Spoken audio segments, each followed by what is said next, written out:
Hello everyone, welcome back to my channel. मी रुद्राणी पाटील आजच्या या व्हिडिओमध्ये तुमच्या सगळ्यांचं स्वागत करते. या व्हिडिओमध्ये आपल्याला जी शास्त्रीय व्यवस्थापनाची तंत्रे होती फ्रेडरिक टेलर किंवा FW टेलर यांची ती पुढे कंटिन्यू करायची आहेत. ओके, याच्या अगोदरच्या व्हिडिओमध्ये आपण ज्या दोन पद्धती किंवा जे कार्य अभ्यासाचे प्रकार राहिले होते ते दोन आपण कंप्लीट केलो. थोडक्यात जर सांगायचं झालं, जे कार्य अभ्यास आहे तो कार्य अभ्यासाच्या प्रकारासहित 2 पार्ट मध्ये त्यांचा व्हिडिओ झालेला आहे. आय होप ते तंत्र तुम्ही पाहून घेतला असाल. बघा आता या ठिकाणी जो आपला दुसरा तंत्र आहे शास्त्रीय व्यवस्थापनाचा दुसरा तंत्र म्हणजे टेक्निक आहे, ते काय सांगितलेलं आहे, साधने व उपकरणांचे मानकीकरण. आता मानकीकरण म्हणजे स्टँडर्डायझेशन. मीनिंग समजून घ्या ती. साधने व उपकरणांचे मानकीकरण. मानकीकरण म्हणजेच काय, स्टँडर्डायझेशन. प्रमाणीकरण सुद्धा म्हणू शकतो आपण. ठीक आहे, स्टँडर्डायझेशन म्हणजे प्रमाणीकरण सुद्धा होऊ शकतो, बट या ठिकाणी मानकीकरण वापरलंय, आपण त्याच्यावरती भर देऊ, फोकस करू त्या वर्डला. बघा आता या ठिकाणी काय सांगितलेलं आहे, कामाच्या ठिकाणी केलेल्या प्रयोगांच्या परिणामांच्या आधारे आपण बघितलं विविध प्रयोग केले जातात. एखादी पद्धत जरी कोणती निवडायची असेल तर खूप पद्धती वापरल्या जातात. एखादी वेळ जर निवडायची असेल अनेकदा नोटीस केल्या जातं, प्रयोग केल्या जातात. एखादा ब्रेक इंटरवल जर द्यायचं असेल तर ते इंटरवल देण्यासाठी खूप प्रयोग केले जातात. आधी कधी अगोदर इंटरवल देऊन बघलं जातं, कधी मध्येच दिलं जातं, कधी संध्याकाळी दिलं जातं. असे प्रयोग करून बघितले जातात. त्या प्रयोगांच्या परिणामांच्या आधारे टेलर यांनी साधने आणि उपकरणांच्या मानकीकरणास समर्थन दिले आहे. काय म्हटलेलं आहे, प्रयोगांच्या परिणामांच्या आधारे म्हटलेलं आहे. आता एक्झॅक्टली काय म्हणतंय, जसं आपण मागच्या व्हिडिओमध्ये बघितलं, एखादी गोष्ट डिसाइड करायची असेल खूप सराव करावा लागतो. जसं आपण तत्वांचंच बघू, तत्वे तयार करण्यासाठी भयानक अभ्यास करावा लागला. असंच तत्वे तयार होत नाही. कितीदा तरी त्यांनी प्रयोग केले, निरीक्षण केले, मग प्रयोग झाल्यानंतर निरीक्षण केले, परिणाम बघितले, आपण त्याला निष्कर्ष असे म्हणतो. परिणाम प्रत्येकदा प्रयोग केल्यानंतर परिणाम सेम मिळतंय का, कधी कमी कधी जास्त, बट ज्या वेळेस सेम परिणाम मिळत असतो मग त्या ठिकाणी निष्कर्ष काढला जातो आणि त्या निष्कर्षाचं रूपांतर तत्वांमध्ये केलं जातं. म्हणजेच काय, प्रयोगांच्या परिणामांच्या आधारे कुठलाही प्रयोग असू दे, किती आपण लास्ट व्हिडिओ मध्ये बघितलो, एखादी गोष्ट डिसाइड करायची असेल खूप प्रयोग करावे लागतात. ते प्रयोग झाल्यानंतर निश्चित वेळ तर मिळते, पद्धत तर मिळते, किंवा इंटरवेल साठी एक टाइम डिसाइड तर केला जातो. म्हणजेच काय, परिणाम. जसं की आता वेळ अभ्यास असेल, खूप प्रयोग केल्यानंतर एक निश्चित आपल्याला वेळ मिळते, त्या वेळेमध्येच कर्मचाऱ्यांकडून काम करून घेतलं जातं.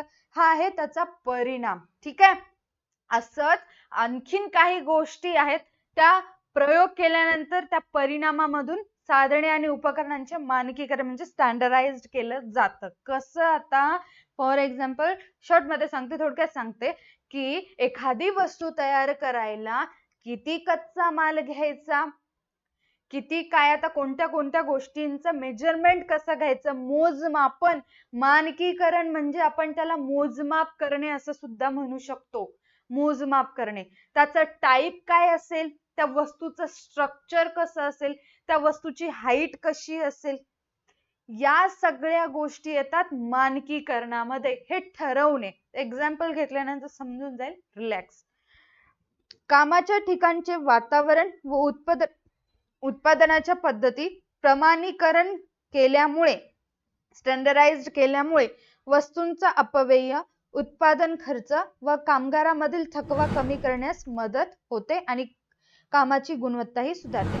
आता प्रमाणीकरण म्हणजेच काय, जसं आपण केळ्यांच्या बंडीवर बघतो, आता आपल्या भाषेमध्ये सांगायला, केळ्यांच्या बंडीवरती बघतो, खराब केळं एका साईडला, चांगले केळं एका साईडला, मीडियम एका साईडला आणि एकदम हाय क्वालिटीचे केळं एका साईडला. आता प्राइस सुद्धा त्यानुसार असते. खराब केळांची 20 रुपये, 30 रुपये, 40 रुपये, 60 रुपये. अशी प्राइस सुद्धा केली. आता प्रमाणीकरण म्हणजे काय, याच्यामध्ये काय आहे, खराब केळ एका साईडला, त्याच्यापेक्षा थोडे बरे एका साईडला, हे प्रमाणीकरण वेगवेगळं करून शिस्त ठेवलं, स्टँडर्ड ठरवलेलं आहे त्या वस्तूंचं. समजायलंय का?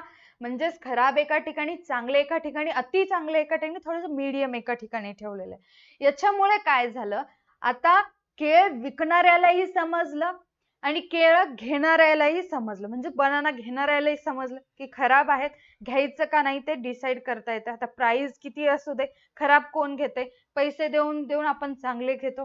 ते जर सगळे मिक्स असले असते, कस्टमर किती बोंबलले असते. आता असं उचलल्यानंतर हे खराब केळ आम्हाला काय बाजूला ठेव म्हणून किती बोंबलले असते.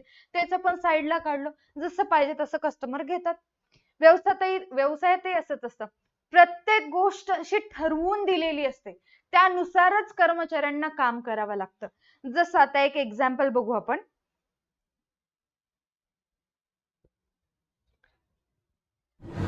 हा, येस. आता आपला एक व्यवसाय आहे, फॉर एक्झाम्पल समजायचंय, आपला एक व्यवसाय आहे, त्या व्यवसायामध्ये आपण म्हणजे टेक्सटाईलचा बिझनेस आहे आपला बिझनेस टेक्सटाईलचा आहे. त्याच्यामध्ये आपण टी शर्टचं उत्पादन घ्यायचं ठरवलं. कशाचं? आपल्याला टी शर्टचं उत्पादन घ्यायचं.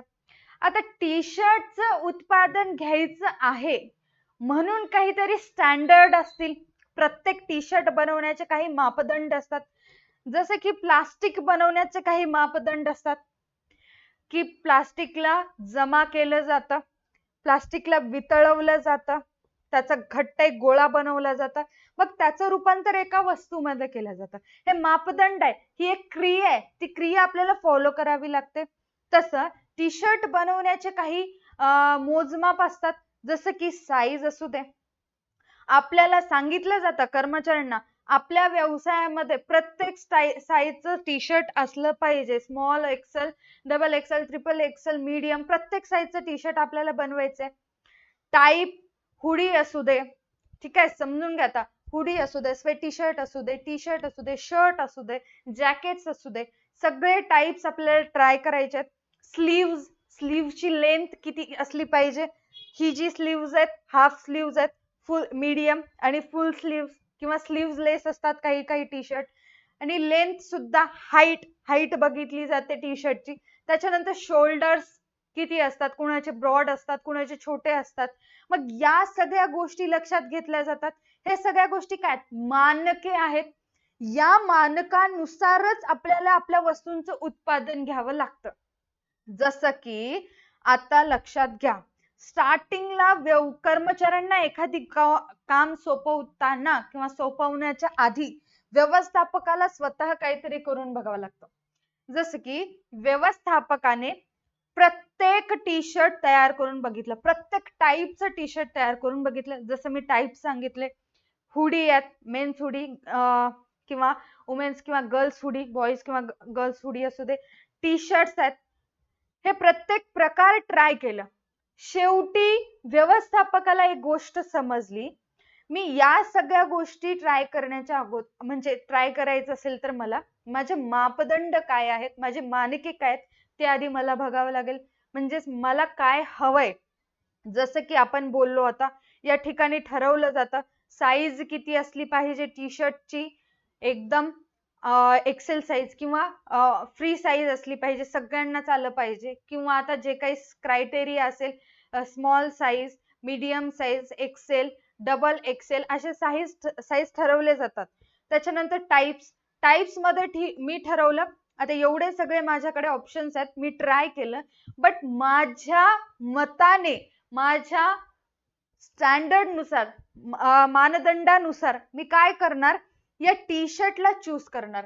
कस काय चूज करणार, कारण याचा साईज, शोल्डर, लेंथ आणि नेकचा जो काही स्ट्रक्चर आहे तो एकदम परफेक्ट आहे.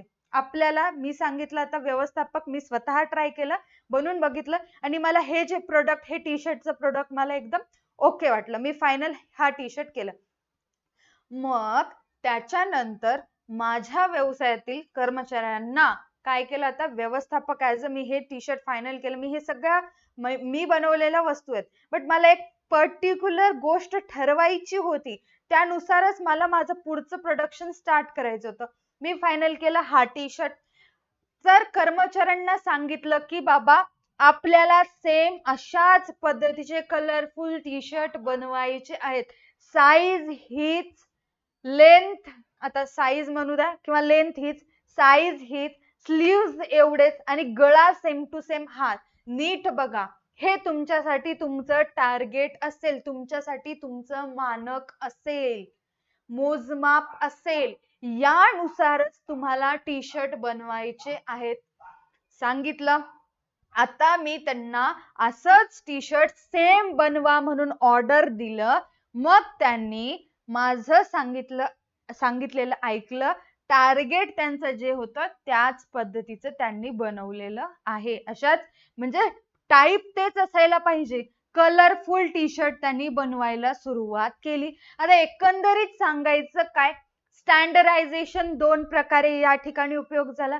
पहिली गोष्ट काय झाली की माझ्या कर्मचाऱ्यांना टार्गेट डोळ्यासमोर दिसलं. व्यवस्थापकाने टार्गेट त्यांना समजून सांगलं की आपल्याला या सगळ्या गोष्टी डोक्यातून काढायच्या आहेत. फक्त याच टी शर्ट वरती फोकस करायचं आणि याच पद्धतीचं आपल्याला प्रोडक्शन घ्यायचं आहे. म्हणून हीच गोष्ट लक्षात ठेवले आणि त्याच साईज नुसार, त्याच फिटिंगने, स्लीव्ज लेंथ तेवढीच, गळा सेम, तशा पद्धतीचंच उत्पादन त्यांनी घेतलेलं आहे. समजायलंय का? अतिशय सोपं आहे. आता ही एक वेगळी पद्धत झाली. आणि त्याच्यानंतर मापदंड दुसऱ्या पद्धतीने आता विचार करायचा झाला तर हे टी शर्ट बनवते वेळी काय काय सामग्री वापरावी लागली, कोणत्या कोणत्या गोष्टी विचारात घ्याव्या लागल्या, त्या गोष्टी सुद्धा व्यवस्थापक त्यांना ठरवून देतो आणि त्या ठरवलेल्या गोष्टीप्रमाणेच ते काम करत असतात. ठीक आहे, समजायला होत. हे एक पहिलं एक्झाम्पल होतं. साधने आणि उपकरणांचे मानकीकरण, स्टँडर्ड ठेवणं. तुम्हाला प्रमाण सांगितलं, प्रमाण दिलेलं आहे. काय प्रमाण दिलेलं आहे? जसं एखादी गोष्ट शिकवायची असेल, प्रसाद सर असू दे, तुम्हाला एखादं आपल्या अकाउंटचं प्रॉब्लेम करून घ्यायचं असेल, स्वतः बघितलं असाल तुम्ही, स्वतः अगोदर एक प्रॉब्लेम सॉल्व्ह करून दाखवतात. त्याच्यानंतर तुम्हाला प्रॉब्लेम सॉल्व्ह करायला देतात. तुम्हाला कसं समजलं? कारण प्रसाद सरांनी अगोदर एक प्रॉब्लेम तुम्हाला सॉल्व्ह करायला दिलं, म्हणजेच तुम्हाला सांगितलं की हे सिच्युएशन असेल, हे ऍडजस्टमेंट असेल तर त्याचं सोल्युशन असं असतं. तुम्हाला काय सांगितलं? मानके सांगितलं, टार्गेट सांगितलं किंवा तुम्हाला मोजमाप सांगितलं. अशा पद्धतीने तुम्हाला करायचं आहे. प्रमाण सांगितलं, हे ऍडजस्टमेंट आली तर याचा आन्सर तुम्हाला असं करायचं. मग दुसऱ्यांदा तुम्ही आपोआप ते आन्सर सॉल्व्ह केला, त्या क्वेश्चनचा आन्सर तुम्हाला आलं, सॉल्व्ह करू लागला तुम्ही. व्यवसायातही असंच असतं. जसं या ठिकाणी टी शर्टचं प्रमाण त्यांना दाखवून दिलं आणि कर्मचारी त्याच प्रमाणानुसार काम करू लागले. समजलं का? ठीक आहे. त्याच्यानंतर आता बघा, इथे एक एक्झाम्पल आहे. व्यवस्थापकाने एक ऑर्डर दिलं, स्टँडर्ड अगोदरचं समजलं असेल तुम्हाला, मानक प्रमाण ठरवून दिलं आणि त्यानुसार कर्मचाऱ्यांनी टी शर्ट बनवलं. फक्त एवढंच लक्षात ठेवा. त्याच्यानंतर आणखीन एक एक्झाम्पल आहे. एका दिवसात कर्मचाऱ्यांना बोलू लागला, एका दिवसात 500 युनिट्सचं उत्पादन घ्यायचं आहे. किती? एका दिवसात तुम्हाला 500 युनिट्स तयार करायचे आहेत. तर कर्मचारी सगळे यस बॉस, आपण 500 युनिट्स एका दिवसामध्ये तयार करू म्हणून. ठीक आहे म्हणले, करू म्हणले, आम्ही करतो म्हणले. मग आता काम करू लागले, ज्याचं त्यांचं काम करायला सुरुवात केली. दिवस संपत आला, व्यवस्थापक बघायला आला. आता निरीक्षण ठेवतोच, बघत होता, पण त्याला असं जाणवलं की जे काही कर्मचारी आहेत ते कर्मचाऱ्यांनी फक्त 450 वस्तूंचं 450 युनिट्सच उत्पादन घेतलेलं आहे. 450 युनिट्सच उत्पादन घेतलेलं आहे. मग मापदंड, स्टँडर्ड, टार्गेट कितीचं सांगितलं होतं? टार्गेट सांगितलं होतं 500 युनिट्सचं. कर्मचाऱ्यांनी केलं किती? 450. मग जे टार्गेट दिलं होतं ते टार्गेट, जे स्टँडर्ड ठरवलं होतं त्याप्रमाणे ते काम केले का? नाही. मग अशा वेळेस जे 50 कुठे राहिले आपले, त्याच्यावरती फोकस केला जातो, भर दिलं जातं. आणि ज्या वेळेस दुसऱ्या वेळेस सांगितलं जातं की 1000 वस्तूंचं उत्पादन घ्या म्हटलं की कर्मचारी चुका न करता त्या मापदंडानुसार टार्गेट कंप्लीट करून टाकतात. 1000ला 1000 वस्तूंचं उत्पादन घेत असतात. हे आहे तुमचं साधने व उपकरणांचे मानकीकरण. आता जसं की नोकिया आहे, ऍपल आहे, नाईकी आहे, नाईकी वगैरे आहे. तर हे एकदम प्रॉपर पद्धतीने साधने उपकरणांचे मानकीकरण केल्यामुळे ते आता एकदम या स्टेजला पोहोचलेले आहेत. जसं की त्यांच्या वस्तू जर आपण बघितलो, ऍपलचा फोन सगळ्यांकडेच आता माहिती आहे, सगळ्यांनीच बघितलेला आहे. त्याचं टाईप असतं, व्हरायटीज असतात, स्ट्रक्चर असतं. म्हणजे त्या पद्धतीने त्यांनी काम करून घेतलं आणि प्रोडक्शन तसं पुढे आलं आणि त्याचं लेवल सुद्धा वाढलं. समजायले का? त्यांनी स्टँडर्डायझेशन व्यवसायामध्ये केल्यामुळं त्याचा फायदा त्यांना पुढे दिसून आला. अतिशय सोपं आहे, काहीच अवघड नाही. आता मी एक छोटी गोष्ट सांगते, तेवढंच लक्षात ठेवा, बाकी सगळं डोक्यातून काढून टाका. आता काय साधने उपकरणांचे मानकीकरण म्हणजे काय? एखादी गोष्ट करायची आहे, नियोजन करणे, मोजमाप करणे, एवढंच लक्षात ठेवा. आपल्याला दिवसाला 100 वस्तूंचं उत्पादन घ्यायचंय, तर व्यवस्थापक अभ्यास करून वैज्ञानिक पद्धतीने अभ्यास करून एक मापदंड दिलं जातं, मापदंड देतो की तुम्हाला सकाळी सांगतं की हा बघा, तुम्हाला अशा पद्धतीचं उत्पादन घ्यायचंय, नीट लक्ष द्या, नीट ऐका, एवढ्या एवढ्या वस्तू वापरायच्यात, एवढ्याच वस्तूंचा वापर करून तुम्हाला आजचं टार्गेट कंप्लीट करायचं आहे. मग काय? मापदंड ठरवून दिलं, म्हणजेच मानकीकरण केलं. हे केल्यामुळे काय होतं? टार्गेट कर्मचाऱ्यांना चांगलं समजलं. टार्गेट समजल्यामुळे त्यांचा जो गोंधळ होता तो उडाला. माइंड मध्ये एकदम क्लिअर आहेत सगळ्या गोष्टी. रॉ मटेरियल्स एवढे आहेत, एवढाच वापर करायचा आहे. मशीन्स आहेत, त्यांचा सुद्धा योग्य वापर करायचा आहे. मग वेळ कुठेच वाया गेली नाहीये आणि कमी खर्चामध्ये सगळ्या गोष्टी व्हायला. कर्मचाऱ्यांची कार्यक्षमता सुद्धा वाढायली, कारण मापदंड ऑलरेडी ठरवून दिलेले आहेत. जसं मी म्हणलं तुम्हाला, प्रसाद सरांनी एक प्रॉब्लेम अगोदर सॉल्व्ह करून दाखवला आणि दुसरा प्रॉब्लेम तुम्हाला करायला दिला आणि अगोदर स्वतः समजून सांगल्यामुळे तुमचा कॉन्फिडन्स वाढला, तुम्हाला ऍडजस्टमेंट सगळे क्लिअर झाले माइंड मध्ये, आता डाऊट नाही. मग ज्यावेळेस तुम्ही दुसऱ्यांदा प्रॉब्लेम सॉल्व्ह कराल, तुमच्या माइंड मध्ये कुठलं डाऊट वगैरे असेल का? बरं, अजिबात नाही. कारण अगोदर सगळे मापदंड तुम्हाला सांगितलं, मोजमाप सांगितलं, सगळं प्रमाण सांगितलं, सगळे डाऊट्स क्लिअर केले, त्याच्यानंतर तुम्हाला सॉल्व्ह करायला दिलं. तुम्ही फटाफट सॉल्व्ह करू लागला, तुम्हाला आन्सर लवकर लवकर काढता आलं, तुम्हाला प्रॉब्लेम सॉल्व्ह करता आलं, समजू लागलं. हे सगळं काय आहे? हे आहे मानकीकरण, साधने आणि उपकरणांचे मानकीकरण. किती वापरायचं, कसं वापरायचं, मापदंड मोजमाप करणे आणि त्याप्रमाणेच वापरणे. आणि दुसऱ्या जर लँग्वेज मध्ये बोलायचं असेल, दुसऱ्या पद्धतीने सुद्धा मानकीकरण म्हणजेच का आपल्याला ते नियंत्रणामध्ये बघायला मिळतं. जेवढं ठरवलं, फॉर एक्झाम्पल दिवसाला 100 वस्तूंचं उत्पादन घ्यायचं आहे, 100 वस्तूंचं उत्पादन घेतलं बेटर आहे. जर कमी वस्तूंचं उत्पादन झालं, फॉर एक्झाम्पल 85 वस्तूंचं उत्पादन घेतलं, त्या 15 वस्तूंचं उत्पादन का नाही झालं हे शोधून दुसऱ्या दिवशी परत त्याच्यावरती काम करावं लागतं. हे सुद्धा मानके आहेत. म्हणजेच अगोदरच ठरवल्या जातात सगळ्या गोष्टी, ठरवल्यानंतर त्याच्यावरती काम केल्या जातं. समजायला ना तुम्हाला? अतिशय सोपं आहे.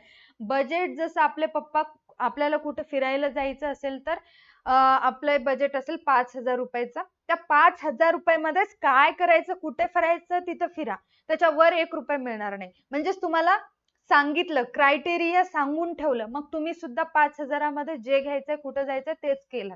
त्याच्यावर 1 रुपया पप्पाला मागला ना, पैसे आणखीन तुमच्याजवळ उरले, अशा पद्धतीने तुम्ही डोकं लावला. समजायला ना? खूप सोपं आहे. नेक्स्ट वन बघा आता, वैज्ञानिक कार्यरचना. नेक्स्ट वन काय असेल? वैज्ञानिक कार्यरचना. बघा, टेलर यांनी दिवसभरातील उचित काम निश्चित करण्यावर जोर दिला. उचित काम निश्चित करण्यावर जोर दिला, म्हणजेच की जे योग्य आहे तेच काम करायचे, चुकीचं काम करायचं नाही, अनावश्यक हालचाली करायच्या नाहीत.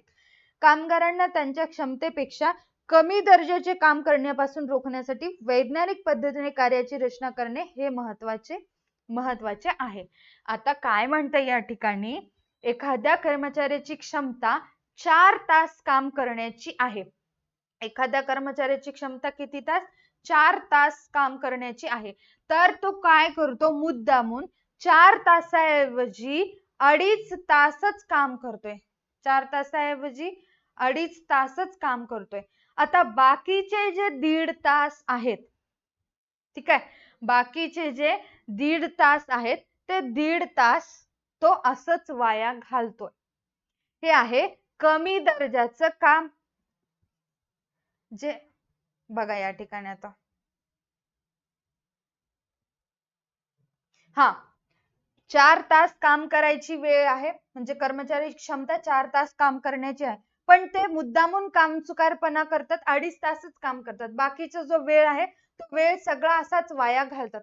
मग व्यवस्थापकाचं या ठिकाणी काय काम बनतं, तर जे काही अनावश्यक हालचाल आहे, जे कर्मचारी कामचुकारपणा करतात, ते कामचुकारपणा कमी करायचा आहे. मग त्यांची क्षमता 4 तासाची आहे, तर त्यांच्यावरती व्यवस्थित लक्ष ठेवून त्यांच्याकडून 4 तास काम करून घ्यायचं आहे, म्हणजे आहेच. बघा पुढे काय सांगितलं, आणि या तंत्राचा वापर करून, म्हणजेच वैज्ञानिक कार्यरचना या तंत्राचा वापर करून कामगार त्यांचे कार्य प्रमाणित मानकानुसार पूर्ण करतील. त्याचबरोबर व्यवस्थापन कर्मचाऱ्यांच्या पर्याप्त वापरावर योग्य नियंत्रण ठेवू शकेल. जसं मी सांगितलं, दिवसाला 100 वस्तूंचं उत्पादन घ्यायचं आहे. कर्मचारी जर मन लावून काम करत असतील, त्यांच्यावरती जर निरीक्षण ठेवत असलो, तर ते प्रॉपर पद्धतीने काम कंप्लीट करतात. जर काम चुकारपणा करत दिवसाच्या शेवटी फक्त 80 वस्तूंचं उत्पादन घेत असतील, तर अशा वेळेस व्यवस्थापकाला योग्य पाऊल उचलणं गरजेचं असतं. त्यांना स्ट्रिक्टली समजून सांगावं लागतं, त्यांची सॅलरी कमी करावी लागते, तर ते वटणीवर येतात. मग त्यांना दुसऱ्या दिवशीपासून सांगावं लागतं की तुम्ही चांगलं काम करा, तुम्हाला तुमची जेवढी सॅलरी आहे तेवढी परत देण्यात येईल. आता बेसिक एक्झाम्पल, सकाळी सकाळी कॉलेजला जाण्या अगोदर आपण सगळे जेवायला बसतो, तर जेवण करणारच, ठीक आहे, कॉमन सेन्स आहे तेवढं.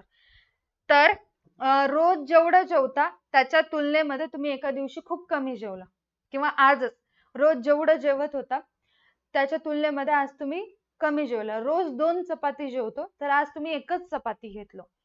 मग अशा वेळेस आई तुमच्याकडे लक्ष दिली, ठीक आहे आज भूक नसेल, कदाचित दुपारी आलं की जेवेल म्हणून सोडून टाकली. त्याच्यानंतर आई काय केली, दुसऱ्या दिवशी सुद्धा उठलात जेवण करायला, आता ब्रश करून वगैरे त्या समजून घ्या, आता दुसऱ्या दिवशी सुद्धा जेवायला बसला, त्यावेळेस सुद्धा तुम्ही 1च चपाती घेतला.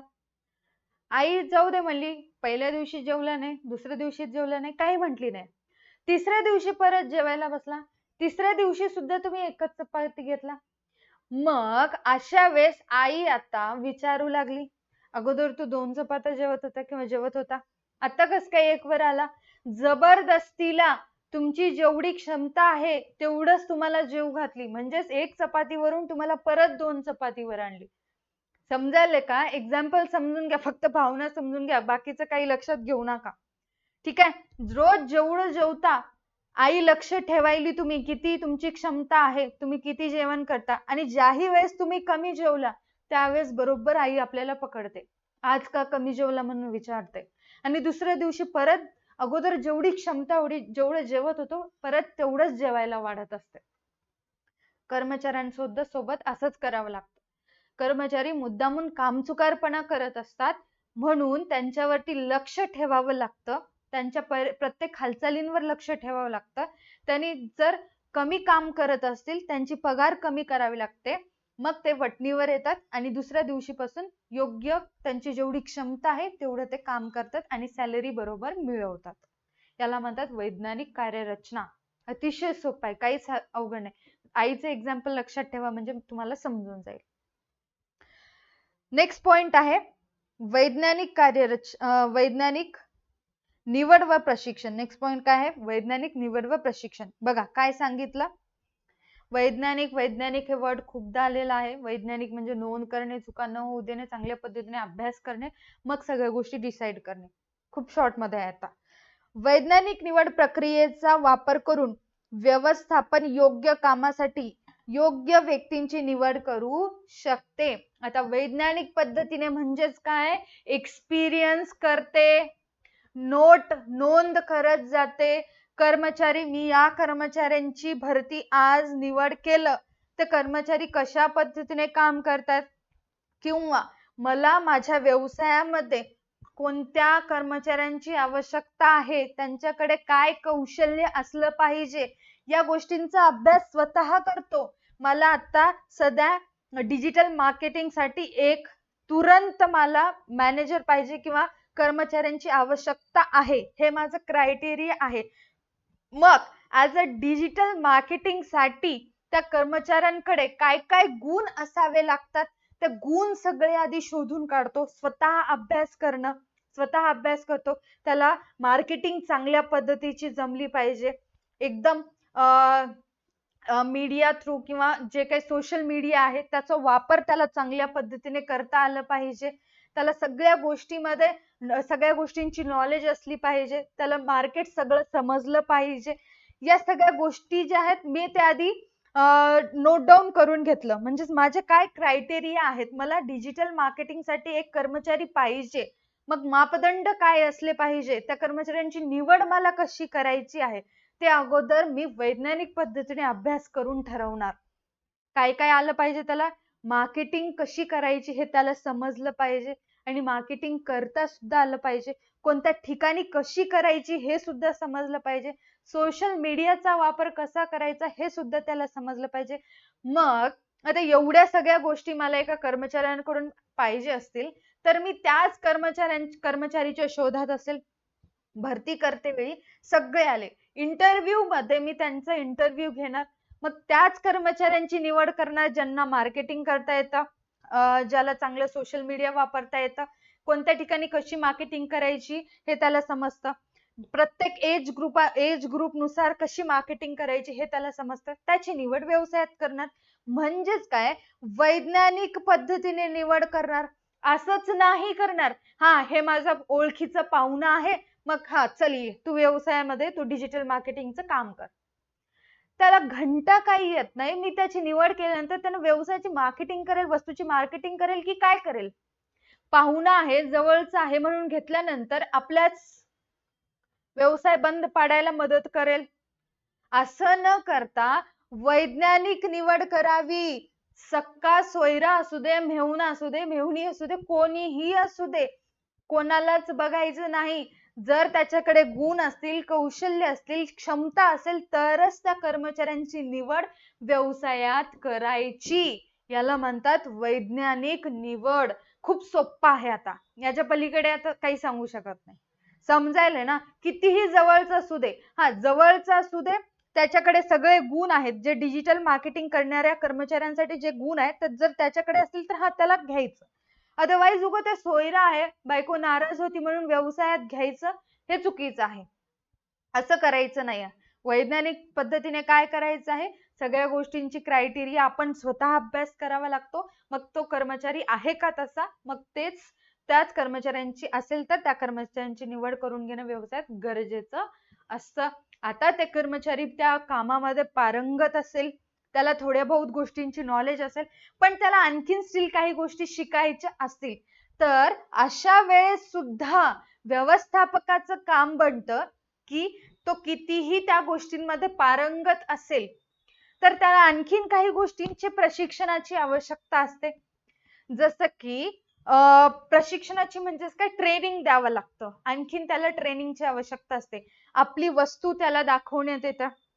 वस्तूची सगळे म्हणजे वस्तूचं काय काय आपला प्लस पॉइंट आहेत ते त्याला समजून सांगण्यात येतं. किंवा त्याला मार्केटिंग कशा पद्धतीने करायची या गोष्टी बाबतीत थोडं सुद्धा व्यवस्थापकाला त्याला शिकवावं लागतं. याला म्हणतात वैज्ञानिक निवड व प्रशिक्षण. आणि याचा बेस्ट एक्झाम्पल मी बिग बुल बॅच मध्ये छोटा भीम याच्यावरती दिलेलं आहे. जे बिग बुल बॅच मधले स्टुडंट आहे त्यांनी अगोदरच ते पाहिलं असेल. अतिशय सोपं आहे. जवळचा आहे म्हणून घ्यायचं नाही. हा, जर तो हुशार असेल तरच निवड करायची. आणि निवड केल्यानंतर आणि त्याला काही प्रशिक्षणाची सुद्धा आवश्यक असते. बघा, त्यासाठी व्यवस्थापनाने कार्याचे तपशील निश्चित करणे, म्हणजेच की क्रायटेरिया स्वतः डिसाइड करणे, वैज्ञानिक दृष्टिकोनाने अभ्यास व्यवस्थापकाला स्वतः करावा लागतो. कर्मचाऱ्यांची नेमणूक निःपक्षपातीने पूर्वनिर्धारित मानकानुसार केली पाहिजे. निःपक्षपातीने म्हणजे जवळचं आहे, नाराज होते जर व्यवसायात घेणं गेलं तर, असं विचार करून घ्यायचं नाही. कितीही रक्ताचं असलं तरी बिनकामी लोकांना व्यवसायात आणायचं नाही. लक्षात ठेवा. पूर्व निर्धारित मानकानुसार नेमणूक करायची. म्हणजेच काय, जे मापदंड आपण ऍज अ डिजिटल मार्केटिंग साठी कोणता कर्मचारी परफेक्ट असेल ते मोजमाप आपण काढत असतो, त्या पद्धतीनेच तोच पूर्वनिर्धारित जे काही गोष्टी ठरवलं त्यानुसारच निवड करायची. निवड झाल्यानंतर त्याची कार्यक्षमता वाढवण्यासाठी मी म्हटले, भले तो कितीही पारंगत असेल पण त्याला थोडी बहुत ट्रेनिंगची आवश्यकता असते. तर कार्यक्षमता वाढवण्यासाठी व्यवस्थापनाने त्यांना योग्य प्रशिक्षण कार्यक्रम प्रदान केलं पाहिजे. त्याला आणखीन जास्त एकदम एक्सपर्ट बनवण्यासाठी कुठेतरी त्याला शिकवण्यासाठी आणखीन पुढे पाठवावं. तो तिथून शिकून येणार, मग इथं येऊन व्यवसायाची चांगली आपल्या वस्तूची डिजिटल मार्केटिंग करणार किंवा दुसरी ऍडव्हर्टाइजमेंट करणार. त्याच्यामुळे व्यवसायाला फायदा होणार. वस्तूंचं उत्पादन खूप जास्त मोठ्या प्रमाणात विक्री आणि नफा सुद्धा जास्त. अतिशय सोपं आहे, काहीच अवघड नाही. समजायलंय ना? चला नेक्स्ट पॉइंट चेक करा. कार्यात्मक संस्था. नेक्स्ट पॉइंट काय आहे? कार्यात्मक संस्था.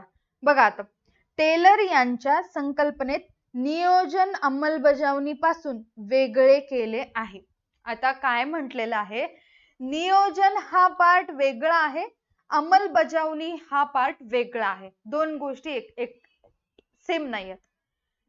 अंमलबजावणी म्हणजे काम करून घेणे. एखादी गोष्ट ठरवलं तर त्यानुसार कामाला लागणे, कामाची अंमलबजावणी करणं, काम करायला सुरुवात करणं. समजायले? या दोन्ही गोष्टी डिफरंट आहेत. याचाच अर्थ कामाचे व्यवस्थापन व परीक्षण करणाऱ्या व्यक्ती ह्या भिन्न असतात. येस, कामाचे व्यवस्थापन म्हणजे नियोजन करणारे आणि काम करून घेणारे व्यक्ती वेगळे असतात. जसं आपण बघतो, कॉलेजमध्ये सगळे शिक्षक आपल्याला वर्षभर शिकवतात आणि वर्षाच्या शेवटी परीक्षा घेणारे शिक्षक वेगळेच असतात. काम करून घेणारे, काम शिकवणारे, आपल्या भाषेमध्ये आता काम शिकवणारे वेगळे असतात, आपल्याला शिक्षण देणारे वेगळे असतात, पण आपली परीक्षा घेणारे वेगळे असतात.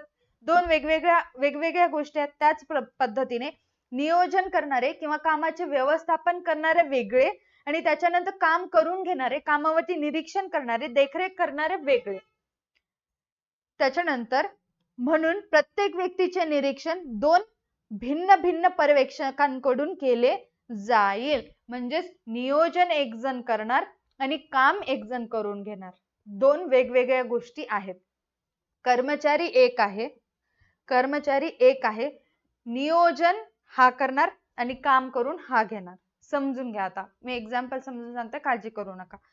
उत्पादनाच्या विविध पैलूंवर नियंत्रण ठेवण्यासाठी त्यांनी एकूण 8 फोरमनची शिफारस केली आहे. त्यांचे वर्गीकरण खालीलप्रमाणे आहे. आता एक एक्झाम्पल सांगते बघा.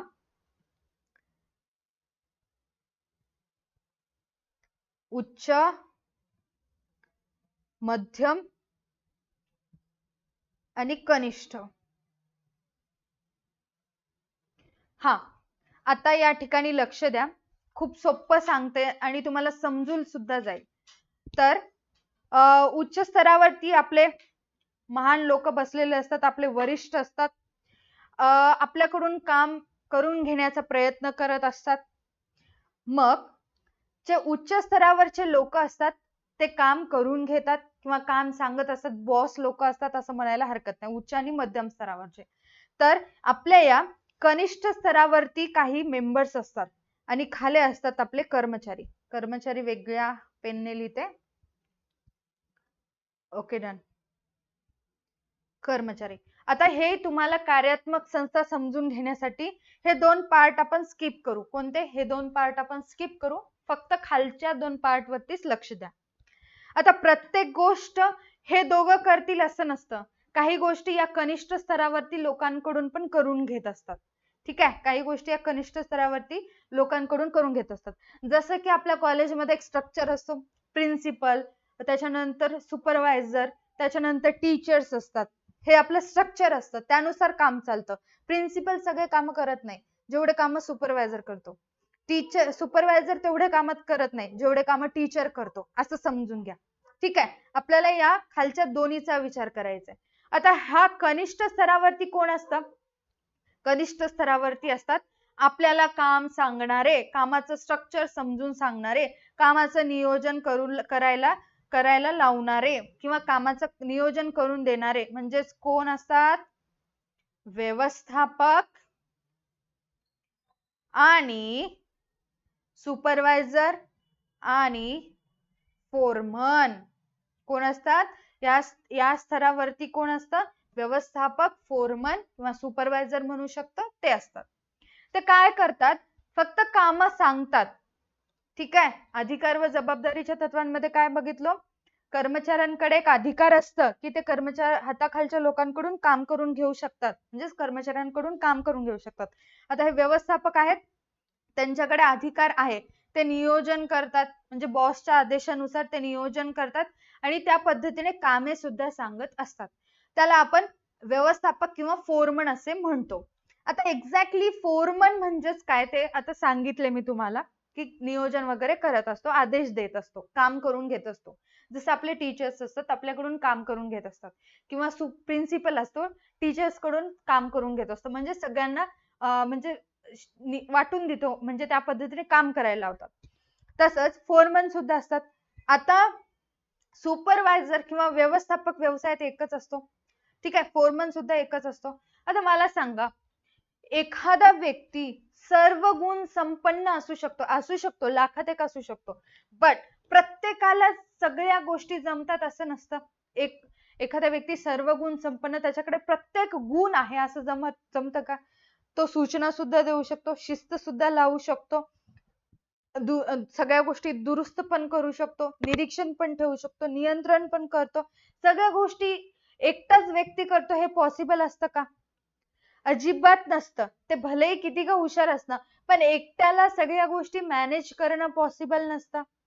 म्हणून अशा वेळेस टेलर यांनी काय केलं, जे हे फोरमन आहे एकटाच न ठेवता या फोरमन आणखीन, म्हणजे हे जे काही फोरमन आहे एकटाच न ठेवता आणखीन जास्त फोरमनची नियुक्ती करण्यात आली. टोटल एकूण किती फोरमनची नियुक्ती करण्यात आली? बघा, टोटल एकूण, अरे यार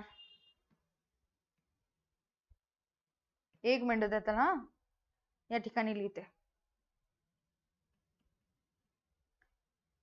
फोरमन समजला तुम्हाला, म्हणजे सुपरवायझर आपण असं समजू, व्यवस्थापक असं समजू.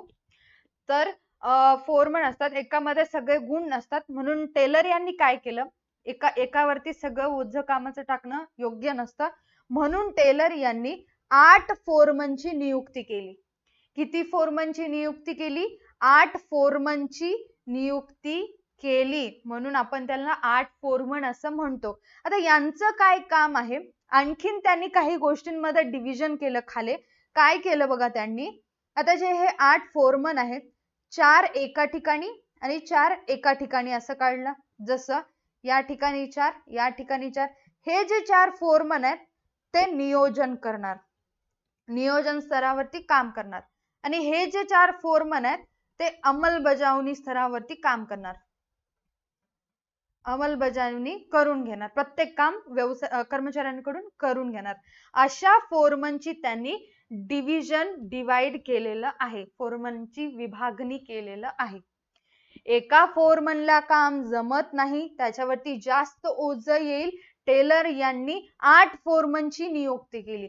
त्या 8 पैकी 4 नियोजन स्तरावरती, 4 अंमलबजावणी स्तरावरती केली. आता या 4 मध्ये नियोजन स्तरावरती कोणते 4 असतात आणि अंमलबजावणी स्तरावरती कोणते 4 असतात ते बघा. आता नियोजन स्तरावरती पहिला बघू आपण, पहिला असेल नियोजन स्तरावरती. बघा, पहिला काय आहे? मार्ग कारकून. नावामध्येच त्यांचं काम दडलेलं आहे, यांच्या या हेडलाईन मध्येच त्यांचं काम दडलेलं आहे. आता मार्ग कारकून म्हटल्यानंतर काम करण्यासाठी एक योग्य मार्ग दाखवण्याचं काम एक नियोजन केलं जातं. एक योग्य मार्ग दाखवण्याचं काम मार्ग कारकून करत असतं. काम एका मशीनवरून दुसऱ्या मशीनवर कसे सरकते हे सांगतो, म्हणजेच कामाचा मार्ग वे दाखवण्याचं काम मार्ग कारकून करतं. सूचना लिपिक दुसरा आहे. सूचना देण्याचं काम, उचित सूचना देण्याचं काम सूचना लिपिक करतो. काम पूर्ण कसे करायचे याच्या सूचना देतो. फक्त सूचना देण्याचं काम सूचना लिपिक करतो. वेळ आणि किंमत किंवा याला आपण खर्च कारकून असे म्हणतो. एखादं काम कंप्लीट करण्यासाठी एक्झॅक्टली किती वेळ लागतो हे काम, ते वेळ निश्चित करण्याची जबाबदारी वेळ आणि किंमत कारकूनवर असते किंवा खर्च कारकूनवर असते. ठीक आहे, काम निश्चित करतो आणि वेळेत काम पूर्ण कोण करून घेतो? वेळ आणि किंमत किंवा खर्च कारकून करून घेतो. त्याच्यानंतर आहे नियोजन स्तरावरचं लास्ट शिस्त कारकून. शिस्त, शिस्त म्हणजेच काय? जसं भिडेंची शिस्त असते, तारक मेहता मधलं भिडे बद्दल बोलतेय, जसं भिडेची शिस्त असते त्या पद्धतीने कर्मचाऱ्यांना शिस्त लावणे हे या शिस्त कारकूनचं काम असतं. आधी नीट समजून घ्या, एकच फोरमन होता, एकाच फोरमन वरती खूप जबाबदाऱ्या येत होतात. आता बघताय तुम्ही केवढं 8 जण आहेत या ठिकाणी. 8चं काम एकालाच करणं पॉसिबल आहे का? अजिबात नाही. म्हणून टेलर यांनी काय केलं? 8 फोरमनची नियुक्ती केली. 8 पैकी 4 इकडे डिवाइड केलं, 4 इकडे केलं. आता ह्या नियोजन स्तरावरती 4 कोणते आहेत? एक आहे मार्ग कारकून जे मार्ग दाखवत असतो. दुसरा आहे सूचना लिपिक जे सूचना सांगत असतो आणि त्याचं पालन व्यवसायातील कर्मचाऱ्यांकडून करून घेतो. वेळ आणि किंमत कारकून वेळेत सगळे काम पूर्ण करून घेण्याचं काम करतं. शिस्त कारकून कर्मचाऱ्यांना शिस्त लावण्याचं, शिस्तीत काम करण्याचं शिकवत असतो. ठीक आहे, हे नियोजन स्तरावरचे झाले. आता सूचना वगैरे या सगळ्या गोष्टी आल्या. सुनिश्चित करणं किंवा त्यांना सांगणं, नियोजन करणं या सगळ्या गोष्टी याच्यामध्ये आल्या. आता अंमलबजावणी स्तरावरती कोणत्या आल्या बघा. पहिला आहे गट प्रमुख. पहिला कोण आहे? गट प्रमुख. हा काय करतो? प्रत्यक्षात काम करून घेतो. अगोदरचे जर बघला तुम्ही, फक्त हे मार्ग दाखवतो, हा सूचना देतो आणि हे काम कसे करायचे, वेळेत कसं कंप्लीट करायचं हे सांगतो आणि हा शिस्त लावतो. फक्त हे सांगतात, काही करून घेत नाहीत. अंमलबजावणी स्तरावरती जेवढेही 4 आहेत ते काम करून घेतात आणि लक्ष ठेवतात, स्वतः देखरेख ठेवतात. वरचे जे आहेत फक्त काम सांगतात, सगळं सांगत असतात, काही करून घेत नसतात. खालचे जे 4 आहेत ते सगळ्या गोष्टी करून घेत असतात, बघत असतात. बघा, पहिलं कोण आहे? गट प्रमुख आहे. प्रत्यक्ष काम करून कोण करून घेत असतो? गट प्रमुख करून घेत असतो. दुसरा काय आहे? वेग प्रमुख. काम ठरवलेल्या वेळेत पूर्ण कोण करून घेतं? वेग प्रमुख करून घेतलो. वरचा जो होता वेळ आणि किंमत खर्च कारकून, तो काय करतो? प्रत्येक कामासाठी वेळ निश्चित करत असतो की हा काम एवढ्या तासांमध्ये कंप्लीट झाला पाहिजे. बट काम कोण करून घेतो? वेग प्रमुख हा काम कंप्लीट करून घेतो, जे वेळ कारकून यांनी सांगितल्याप्रमाणे करून घेतो. त्याच्यानंतर आहे दुरुस्ती प्रमुख. यंत्रेची सुरक्षा आणि देखभाल हाताळण्याचं काम कोण करतो? दुरुस्ती प्रमुख. जसं की घरामध्ये एखादी गोष्ट बिघडली असेल तर आपले वडील लगेच स्क्रूड्रायव्हर पकड वगैरे घेऊन ती गोष्ट नीट करायला बसत असतात. त्याचप्रमाणे व्यवसायामध्ये एखादी गोष्ट बिघडत असेल तर त्याच्यावरती लक्ष कोण ठेवतो आणि ते काम नीट कोण करतो? तर ते करतो दुरुस्ती प्रमुख करत असतो. त्याच्यानंतर निरीक्षक असेल, काम पूर्व निर्धारित मानकानुसार होण्याची शाश्वती देतो, नियंत्रण करत असतो, देखरेख करत असतो की कर्मचारी काम करतायत का, जे टार्गेट जे मानके ठरवलं होतं त्यानुसार ते टार्गेट कंप्लीट करण्याचा प्रयत्न करत आहेत का, हे कोण लक्ष देऊन बघत असतो? निरीक्षक बघत असतो. परत एकदा खूप बेसिक आहे, नीट समजून घ्या. वरचे जे 4 आहेत ते काम सांगतात, फक्त सांगण्याचं काम करतात. खालचे जे 4 आहेत ते काम स्वतः करून घेतात, लक्ष ठेवतात, काम स्वतः करत असतात. लक्षात आहे? खूप सोपं आहे. जर डाऊट असेल तर याच्याबद्दल विचारायचं, हे अतिशय महत्वाचे आहेत, याला स्किप करायचं नाही. आणि बिग बुल बॅच मध्ये याचं बेस्ट एक्झाम्पल तारक मेहता मध्ये जेवढे कॅरेक्टर आहेत ते सगळे कॅरेक्टर मी या बरोबर यांच्या या नावाप्रमाणे त्या ठिकाणी बसवलेले. जसं या ठिकाणी मी शिस्त म्हणून भिडेचं नाव सांगितलं होतं. ठीक आहे, अशा पद्धतीने बसवलेलं आहे आणि बिग बुल बॅच ज्यांनी परचेस केलं त्यांचं ते प्लस पॉइंट असणार आहे. बघा आता समजायला पुढे काय सांगितले. टेलरच्या मते सर्व कार्यांची नियोजन व अंमलबजावणीत योग्य विभागणी केल्यामुळे व्यवस्थापन निश्चित कर्मचाऱ्यांकडून आवश्यक कामगिरी साध्य करू शकते. म्हणजेच आता जे 4 आहेत ते फक्त सांगण्याचं काम करतात, ते सांगतात आणि कर्मचारी ऐकतात आणि त्यांच्याकडून काम हे 4 करून घेत असतात. यामुळे कर्मचाऱ्यांची कामगिरी साध्य होतात. काम उचित पद्धतीने पार पाडल्या जातं. कार्यक्षमता वाढते, नफा जास्त होतो. खूप सोपं आहे. क्लिअर आहे? त्याच्यानंतर लास्ट पॉइंट आहे विभेदात्मक दर वेतन योजना. याला तुम्ही IMP म्हणून टिक मार्क करायचं. हे तुम्हाला टिपा लिहा, संज्ञा संकल्पना स्पष्ट करा मध्ये 2 मार्क साठी विचारल्या जातं. हे अतिशय सोपं आहे आणि अतिशय महत्वाचं आहे. हा पॉइंट इम्पॉर्टंट म्हणून बुक मध्ये टिक मार्क करा. बघा काय सांगितलेलं आहे. साधारण कामगारही प्रमाणित उत्पन्न मिळवण्यासाठी प्रेरित होईल अशा पद्धतीने मोबदला ठरविला गेला पाहिजे. म्हणजे सॅलरी किती असली पाहिजे हे व्यवस्थापकाला समजलं पाहिजे. काम खूप करतात आणि सॅलरी जर कमी दिलं तर कर्मचारी सॅटिस्फाईड होत नाही. यासाठी टेलरने विभेदात्मक दर वेतन योजना सुचवली आहे. ही भिन्न तुकडा दर प्रणाली याला ऑर मध्ये विचारले जाते. या ठिकाणी लिहिते, बुक मध्ये लिहा, भिन्न तुकडा दर प्रणाली हे त्याचं दुसरं नाव आहे. हे काय आहे म्हणून घाबरून जायचं नाही. यालाच आपण विभेदात्मक दर वेतन योजना असे म्हणतो. याचे 2 नाव आहेत. एक नाव आहे विभेदात्मक दर वेतन योजना, दुसरं नाव आहे भिन्न तुकडा दर प्रणाली. लक्षात ठेवायचं आहे. बघा या योजनेनुसार प्रमाणित मानकांपेक्षा जास्त काम पूर्ण करणाऱ्या कर्मचाऱ्यांना उच्च दराचा प्रस्ताव दिला पाहिजे. या उलट जर एखादा कामगार निर्धारित मानकांपेक्षा कमी काम करत असेल तर अशा कामगाराला कमी दराने वेतन दिले पाहिजे. या तंत्रामुळे कामगारांना उच्च प्रतीची कामगिरी पूर्ण करण्यासाठी व अधिक वेतन मिळवण्यासाठी प्रेरणा मिळते. आता एक बेसिक छोटस एक्झाम्पल सांगते आणि मॅटर क्लोज करते. बघा या ठिकाणी आपण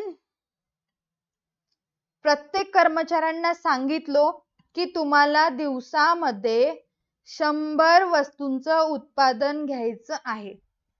किती वस्तूंचं उत्पादन घ्यायचं आहे? 100 वस्तूंचं उत्पादन घ्यायचं आहे. कर्मचाऱ्यांना सांगितलं. तर एका कर्मचाऱ्याने 100 पैकी 80 वस्तूंचं उत्पादन घेतलं. किती घ्यायला सांगितलं होतं? व्यवस्थापकाने 100 वस्तूंचं उत्पादन घ्यायला सांगितलं होतं. बट या कर्मचाऱ्याने 80 वस्तूंचं उत्पादन केलं. त्या उलट आणखीन एक कर्मचारी आहे, त्या कर्मचाऱ्याने 100 ला 100 किंवा 100 पेक्षा जास्त वस्तूंचं उत्पादन केलं. 100 ला 100 किंवा 100 पेक्षा 105 समजा. ठीक आहे. नाही या ठिकाणी 100च घेऊ, मग तुम्हाला 105 नंतर समजून सांगते. या कर्मचाऱ्यांनी 100 ला 100 वस्तूंचं उत्पादन घेतलं. तर विभेदात्मक दर वेतन योजना किंवा भिन्न तुकडा दर प्रणाली काय म्हणते किंवा FW टेलर काय म्हणतात? ज्या कर्मचाऱ्याने दिलेल्या मापाने मानकानुसार दिलेल्या मापदंडानुसार ठरवलेल्या टार्गेट नुसार काम केलं त्याला सॅलरी जास्त द्यायची, त्याला त्याचं वेतन जास्त द्यायचं. जर दिलेल्या मानकानुसार ज्या कर्मचाऱ्याने कमी काम केलं त्याला वेतन कसं द्यायचं? त्याला वेतन कमी द्यायचं. खूप बेसिक आहे.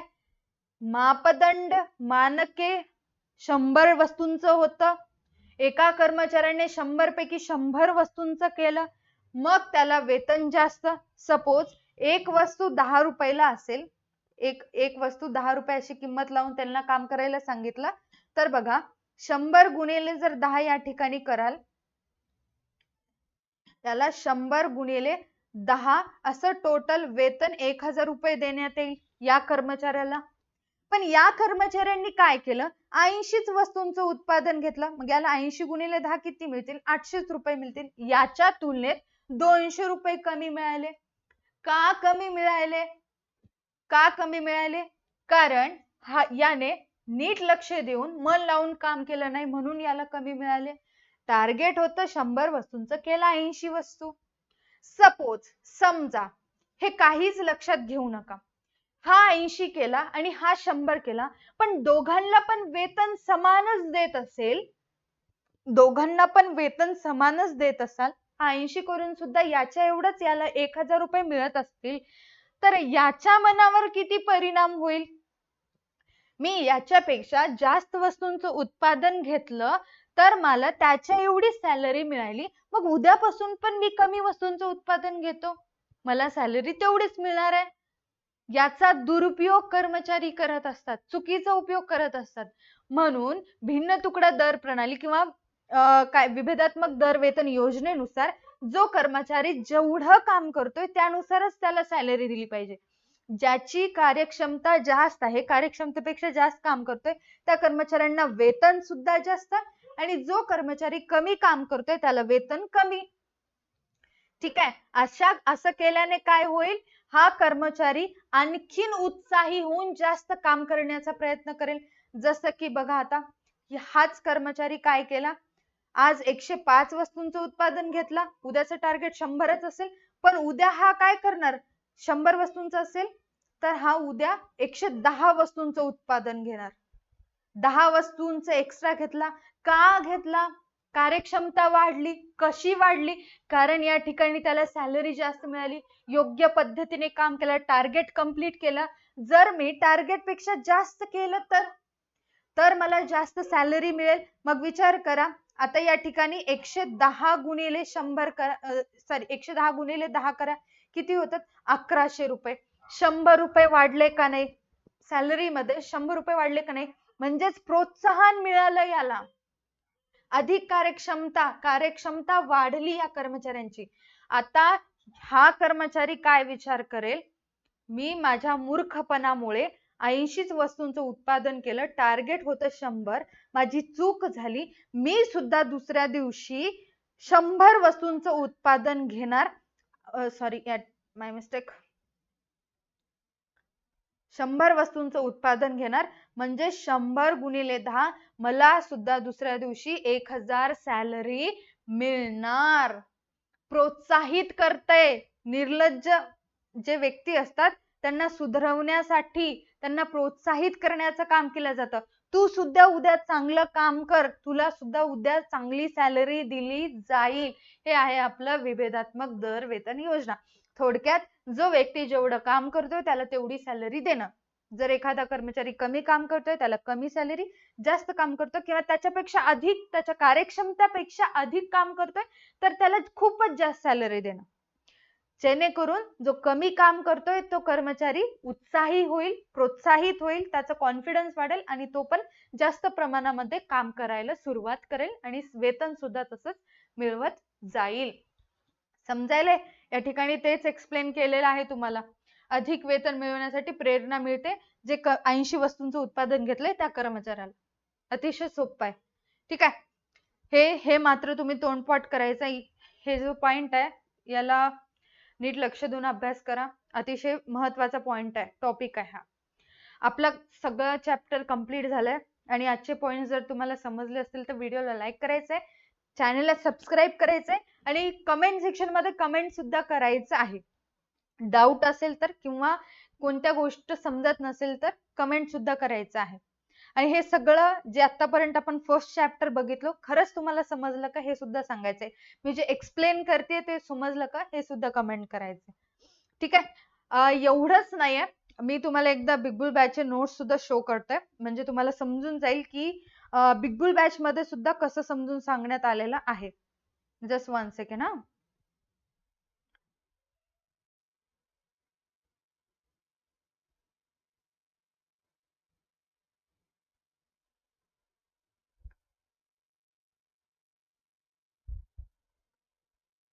मला 1 मिनिटाचा टाइम द्या फक्त.